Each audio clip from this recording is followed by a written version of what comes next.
दोस्तों good evening. तो आज हम कल की तरह जो है आज भी 20 क्वेश्चन को क्या है लेके चलेंगे, रिवीजन करते चलेंगे, साथ में आपको जो है याद कराते हुए चलेंगे। लेकिन उससे पहले जो भी चैनल पे नए हैं कृपया करके चैनल को सब्सक्राइब कर दें और सेशन को लाइक कर दें। तो चलिए शुरू करते हैं आज का पहला क्वेश्चन। तो आज का पहला क्वेश्चन है, काम करने के अधिकार को राज्य के नीति निर्देशक तत्वों में किस अनुच्छेद के अंतर्गत रखा गया है? तो ये जो रखा गया है आपका 41वें अनुच्छेद के अंतर्गत जो है इसको रखा गया है। ठीक है। आज का दूसरा क्वेश्चन, किस अनुच्छेद में संसद के संयुक्त अधिवेशन का प्रावधान है? अर्थात संसद के संयुक्त अधिवेशन का प्रावधान किस अनुच्छेद में? तो आर्टिकल 108 अर्थात 108 में है। ठीक है। अगला, संविधान के किस अनुच्छेद में संघ और राज्य के लिए लोक सेवा आयोग का प्रावधान है?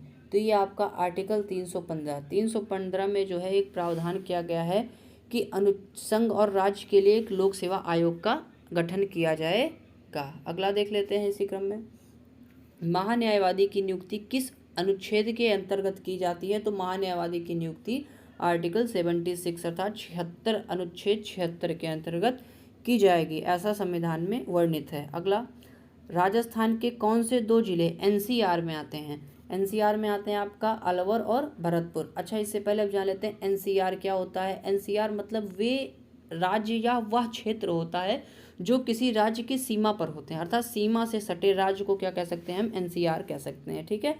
तो राजस्थान में दो एनसीआर, जो राजस्थान के जो एनसीआर जिले हैं वो कौन कौन से हैं? अलवर और भरतपुर है। ठीक है। अगला देखते हैं, दादरा और नगर हवेली। ठीक है। दादरा नगर हवेली भारत में शामिल करने से पूर्व किसकी उपनिवेश थे? अर्थात यहाँ पर जब भारत में नहीं शामिल हुई थी, अर्थात भारत से अलग एक हिस्सा था, तो यहाँ पर कौन बसा था, कौन रहता था? तो कौन? पुर्तगाल रहते थे। ठीक है ना। अच्छा, पुर्तगाल जो हैं सबसे पहले आए थे और सबसे अंत में ही गए थे। ठीक है ना। पुर्तगाल एक ऐसे थे। अगला देखते हैं, निर्वाचन आयोग की सहायता के लिए लोकसभा या राज्य विधानमंडल के साधारण निर्वाचन से पहले प्रादेशिक निर्वाचन आयुक्त की नियुक्ति करने का अधिकार किसे प्राप्त है? तो राष्ट्रपति को प्राप्त है। ठीक है ना।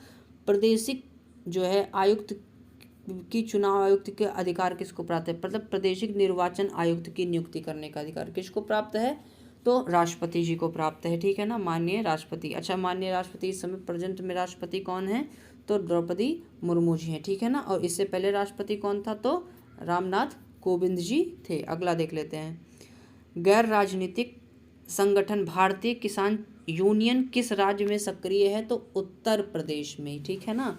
उत्तर प्रदेश में जो है ये यूनियन राज्य संघ स्थित है। अगला, पांडिचेरी को किस वर्ष भारतीय संघ में सम्मिलित किया गया था? तो पांडिचेरी को 1962 में जो है भारत में क्या है? सम्मिलित कर लिया गया था पूर्ण रूप से। अगला देखते हैं, 42वें संविधान संशोधन अधिनियम 1976, ठीक है, के द्वारा राष्ट्रपति शासन की अवधि 6 माह से बढ़ाकर 1 वर्ष कर दी गई थी। ठीक है। कितनी कर दी गई थी? 1 वर्ष। अर्थात इसमें पूछा गया 6 माह से बढ़ाकर कितने वर्ष कर दी गई थी? तो 1 वर्ष। अर्थात अब जो है राष्ट्रपति का जो शासन काल होगा, राष्ट्रपति शासन, उसकी अवधि 1 साल होगी। ठीक है ना। अच्छा, ये किस संशोधन के जरिए किया गया था? तो 42वें संविधान संशोधन के जरिए। अगला, किस राज्य में विधान परिषद नहीं है? तो ओडिशा में जो है विधान परिषद नहीं है। अगला, लेखा परीक्षण का मुख्य उद्देश्य किससे व्यंग पर नियंत्रण करना होता है? तो कार्यपालिका, अर्थात कार्यपालिका के जो कुकृत्य होंगे, अर्थात ऐसे काम जो उसे नहीं करने चाहिए, अगर ऐसा कुछ करती है तो जो है लेखा परीक्षक उस पर क्या है?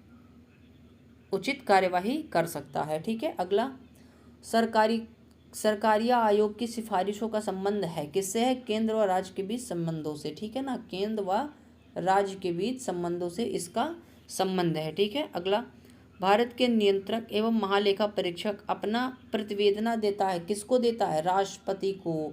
प्रतिवेदना का तात्पर्य उसके इस्तीफे से है। ठीक है ना। राष्ट्रपति को इस्तीफा देगा कौन? नियंत्रक और महालेखा परीक्षक। ठीक है। अगला देख लेते हैं, कौन सा उच्च न्यायालय एवं अधिक राज्यों का न्यायालय उच्च न्यायालय है? अर्थात कौन सा ऐसा न्यायालय है जो एक राज्य से अधिक राज्यों का क्या है? उच्च न्यायालय का काम करता है? तो गुवाहाटी। ठीक है ना। गुवाहाटी उच्च न्यायालय जो है, गुवाहाटी का जो करता है, साथ में एक और राज्य, अर्थात 2 राज्यों का क्या है? ये उच्च न्यायालय बनकर उभरा है। अगला देख लेते हैं, भारत के विभिन्न राजनीतिक दलों को राष्ट्रीय व क्षेत्रीय दल का दर्जा देने का अधिकार किसका है? तो चुनाव आयुक्त को। ठीक है, चुनाव आयुक्त को क्या है अधिकार? राजनीतिक दलों को राष्ट्रीय या क्षेत्रीय दल का दर्जा देने का अधिकार प्राप्त है। किसको? चुनाव आयोग को।